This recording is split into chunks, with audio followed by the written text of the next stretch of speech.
Good evening, and welcome to Eddie Square News. I'm Maurice Ashkenazi, here with my co-host Eddie Dweck, and we bring you a major story from the 13th and 14th centuries. The Mongol Empire, once the most powerful empire in the world, has officially collapsed. But how did it rise and how did it fall? Our reporter, A.B. Ibrahim, has the story. Let's start by learning how the great empire began. Thanks, Maurice. We are live here at Wide E Boys High School, which contains some of the most intellectual teachers. The Mongol Empire was founded by Genghis Khan in the early 1200s. It grew quickly, becoming the largest land empire in history. But what made the Mongols so powerful? First, let's talk about their leadership. We now go to our political expert, Mr. Del Rey.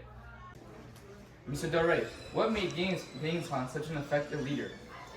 Genghis Khan was a smart and powerful ruler, and he brought the Mongol tribes together by picking leaders based on their talent, not their family. This made his army stronger and more loyal. He also created strict rules, and he organized his soldiers into groups of 10, 100, and 1,000, which made them better at working together. What else did he do to help his empire? Well, he made a set of laws called the Yasa to keep order. He also protected trade routes like the Silk Road, so merchants could travel safely. Genghis Khan borrowed smart ideas from the people that he conquered, and found new ways to attack cities and better ways to run his government. Did his leadership continue after he died? Well, after he died, his grandson Kublai Khan became the leader, and he took over China, and he ruled and renamed the dynasty the Yuan dynasty. And by doing that, he improved the roads, he built canals, he made trade, even expanded it. Kublai Khan also used paper money and allowed people to follow different religions, which helped the empire become more successful and peaceful. All right, thank you, Mr. Del Rey. You're welcome. Does the camera make me look fast? But let's think about this. What are the effects of human choices on the people? The Mongols gave people new opportunities like trade and cultural exchange. However, they destroyed cities, moved people, and changed entire ways of life. Their leadership changed the world for better and worse. Let's go back to AB with our science correspondent. Doc, how did the Mongols use innovation in warfare? The Mongols, they innovated warfare on horseback, which gave them an advantage over their enemies in Far Asia, and that led to an enormous empire by the height of their Pax Mongolica. Did they contribute to trade as well?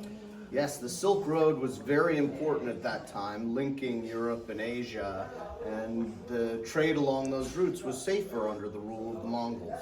All right, thanks, Doc. Now let's ask a bigger question. How did humans alter each other on the planet? By owning such a great empire, the Mongols connected societies like never before. Good things like trade and medicine, all that stuff, it changed the world forever. But the bad things like spreading the Black Death had deathly consequences. Their choices changed the world forever.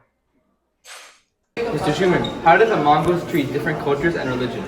So the Mongols treated other cultures very well. They allowed Christians, Buddhists, and even Muslims to practice whatever religion that they wanted. Did this contribute to trade as well? Oh, it absolutely did. They helped protect different artisans and workers so that trade could be expanded along the Silk Road. There were some issues, though, because some of the conquered areas ended up having some issues with the Mongols. They didn't treat them so well, and it wasn't the greatest place to live at them. How did this impact trade in society, too? It helped expand it, spread things and ideas around the entire globe. Let's take a quick commercial break.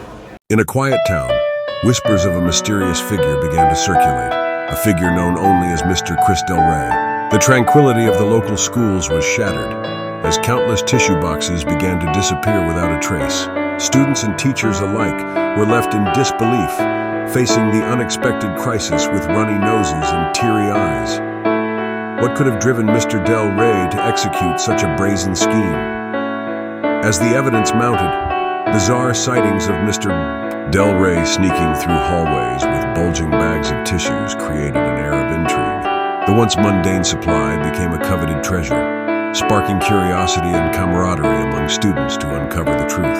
Armed with clues and a strong sense of purpose, they transformed into amateur detectives, venturing through the school grounds, piecing together the puzzle behind the unusual heist.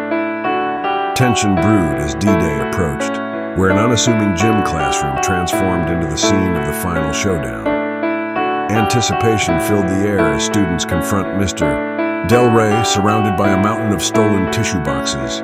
Unbeknownst to them, a grand plan awaited. Mr. Del Rey intended to create the ultimate tissue tower for a school community competition. Realizing each box symbolized not just a supply, but unity, laughter erupted as students banded together to assess Mr. Del Rey's true intentions. What began as chaos became a catalyst for friendship and problem solving, reminding all that sometimes even the strangest heist can lead to something unexpectedly heartwarming. We are live here in the streets of Brooklyn, New York, asking some people if they want to get interviewed. Excuse me, would you like to get interviewed? Sorry. Please, interview. Interview. What? Interview. For what? For news. Okay. What's your name? Sure. Henry. Henry or Henry. Henry, what ultimately led to the Mongols' decline? What? What ultimately led to the Mongols' decline? Oh, I know this. I studied this. Okay. First they broke into the smaller pieces, each ruled by different clans. Second, internal conflicts made trade dangerous, which hurt the economy. With the final blow was the Black Death. This deadly disease, as it spread along the Mongol trade, roots killing millions and speeding up their empire collapse. What is the Mongols' lasting impact? What? What is the Mongols' lasting impact? Oh, the Mongols' impact. The Mongols left behind important ideas, military strategies, and trade routes that influence the future citizens. All right, thank you, Henry. Yeah. You know, are we live? Now we're in the Chinatown. Come with me. Come. We see the fruits and all the fruits that are produced by the China, and what we will see now. And you see, we have our watermelons, we have our oranges, we have our pineapple. Beautiful pineapple. I like it. The beautiful oranges, and back to you, News. Bye. This brings up a big question. What is our responsibility in the world? The Mongols connected the world in many ways, but they also caused destruction. History teaches us that our choices have long-lasting effects, and we must learn from the past to make better decisions for the future. Hi! We are here with our very tall military expert, Teddy Mamru. Hi. Teddy, what caused the Mongol Empire to decline?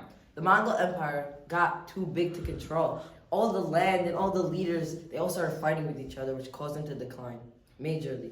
Did the military failures contribute to this as well? Yes, the failed attempts, like the failed invasion of Japan, weakened them, and without strong leadership, the whole empire fell apart, and it was bad.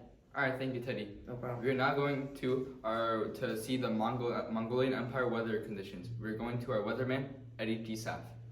Thanks, A.B. The weather played a huge role in the Mongol Empire. When their early rise to power, they had beautiful weather, which was good to raise their horses, and it was very nice. And they had just enough rain also to water grass to feed their horses. Later, things changed.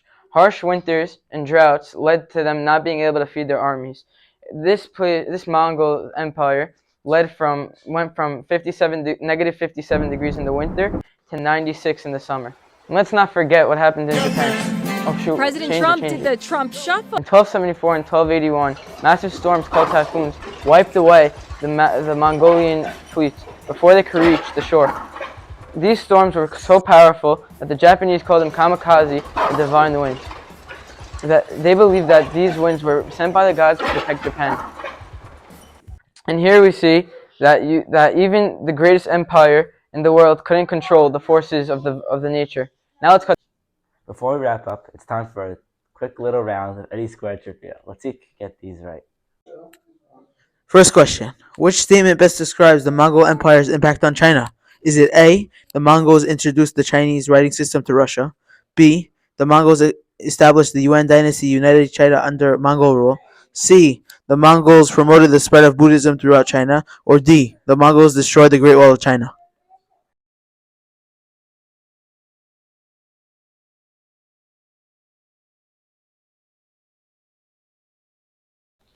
If you guess B, the Mongols established the Yuan dynasty, uniting China under Mongol rule, you're correct. The Mongols under Kublai Khan established the Yuan dynasty, uniting China and establishing it under the Mongol rule. Question number 2. What was one effect on the Mongol Empire on global trade? A. The Mongols cut off trade between Europe and Asia. B. The Mongols destroyed trade cities, making trade impossible. C. The Mongols only allowed Mongols to trade, banning all others. D. The Mongols made travel on the Silk Road safer, increasing trade.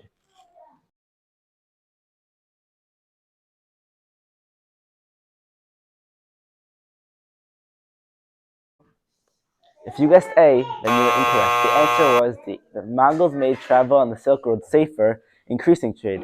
The Mongols protected trade routes, facilitating exchange of goods and ideas between Europe and Asia.